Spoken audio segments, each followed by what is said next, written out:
Follows on Media. This is Coming Out Stories. It's a podcast about one of the most important conversations of your life. I'm Emma Goswell. Time to hear from star of RuPaul's Drag Race, Gia Gunn. Please be warned that this interview did take place backstage at quite a rowdy drag bar in Los Angeles. It was great. It really changed my life. I was able to discover my true identity through the art of drag, and since then have been able to really endeavor in my transition and stand before you as a proud trans woman that still participates in the art of drag and spreads my version of the message of love. So you were always doing drag then? So you originally identified as a gay man, did you? But now you identify as a woman, is that right? I don't think the term man ever really applied to me, but yes, at the end of the day, I did identify as a gay man when I was obviously not so sure of who I was and hadn't come to accepting myself as a woman. But we all come from somewhere, and I'll never forget where I come from, but more importantly, where I'm going. So geographically, where did you grow up, and what was your sort of experience like growing up and accepting your gender identity? I grew up in a small suburb in Illinois, right outside of Chicago, called Carpentersville, in a very modern Japanese-American household, in which fortunately allowed me to express myself femininely, in a feminine manner, without any judgment. At the age of 5 years old, I started studying Nihonbuyo, which is the Japanese classical dance form found in kabuki theater, and where men portray the roles of women and as expressed through a dance form. I then later continued with that and started drag at the age of 18 once I had first met my first transsexual performer. And I said, hey, I definitely would like to be on stage, and I definitely can see myself doing that, not knowing at that time that I obviously was a woman, but society doesn't tell you that it's okay to be that, and so drag was an outlet for me to have an excuse to express myself as a girl. Was there a moment then when you suddenly realised it's not just about the drag, I identify as a woman? Can you remember that moment, that realisation? Yeah, I was about 24 years old. I fell into a Great Depression. I was deeply suicidal for a moment, and things got really dark for me, and that's when I knew that I had to do something about accepting who I was, because I knew that I had everything that it took to have a perfect life, but I didn't have myself. And when you don't have yourself, it's really easy to get lost in your thoughts. And I just thought that there was something wrong with me and that I really needed to shake whatever was wrong with me, which indeed was just the fact that I was transgender, and I needed to look myself in the mirror and accept that. And you obviously did do that, but can you remember the first time you had a conversation with another human being and sort of voiced it? Well, I came out as trans about 2 years ago on March 31st, which is Trans Visibility Day, via Instagram, which is my strongest social media platform. So I actually didn't come out to just one person, but I came out to hundreds of thousands of people. So you've got hundreds of thousands of followers on Instagram. Mm-hmm. How did they respond?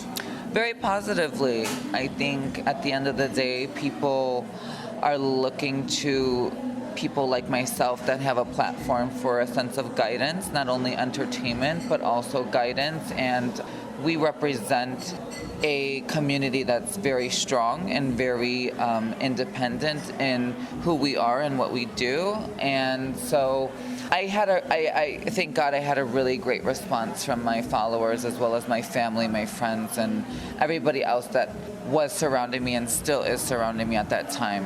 Was your family the most important response? No, I think my response was the most important. I think sometimes it's really hard to accept yourself, whether you be a man or a woman or a trans man or woman or heterosexual or homosexual or gender nonconforming. I think at the end of the day, we all need to accept who we are, and the sooner that we can do that, the better we will be. And I just realized that before expecting anyone else to love me, I had to love myself. Did you have that conversation with your family at all, though? And if so, how did they respond? I did.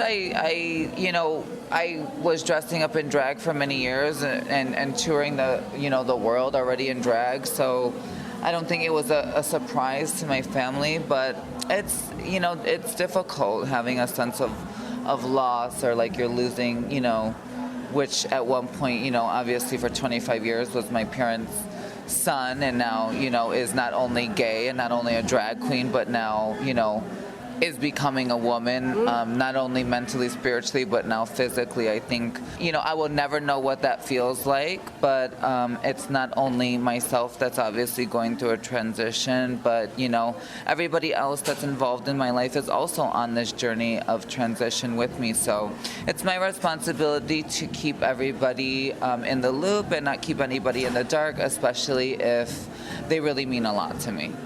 Are they happy now? Are you happy now? I am, and I think me transitioning has been the best decision and the best thing that I've ever done, and I feel very empowered and, quite fortunate to be able to make it to this point in my life, and I just thank God every day, and I count each day with every blessing that comes my way, and I will continue to use my voice for those that don't have one. There'll be a lot of people listening who may not have the courage or the bravery to do what you've done. What would your message be to them? Honestly, it sounds cliche, but just to be yourself and know that only you can make it happen for yourself. Only you can put in the work and discover who you are. I think we're all born naked, and everything else isn't necessarily drag. It's whatever you want it to be. And it's just so important that we also understand that, gender identity and sexual orientation are two very different things. And I also think a lot of people are really confused about what this means, but when you really break it down, it's quite simple. And I think the sooner people can accept that, the more clearer they will become in their life. And the happier they'll be. And the happier they'll be. And you know what? There's a lot of people out there that aren't so sure of who they are, and that's okay too. I know that there's people out there that are very happy just being two-spirited and not necessarily being a man or a woman or gay or straight. I am very well aware that there's a lot that lies in, between the gray areas, and I continue to fight for those people too, as those people are definitely underrepresented in the LGBTQ community because they don't identify as any of those things that make up the acronym. So it's just important that we keep everybody in mind, and that we first and foremost accept ourselves and share whatever blessings it is that we have with other people who are deserving of those as well.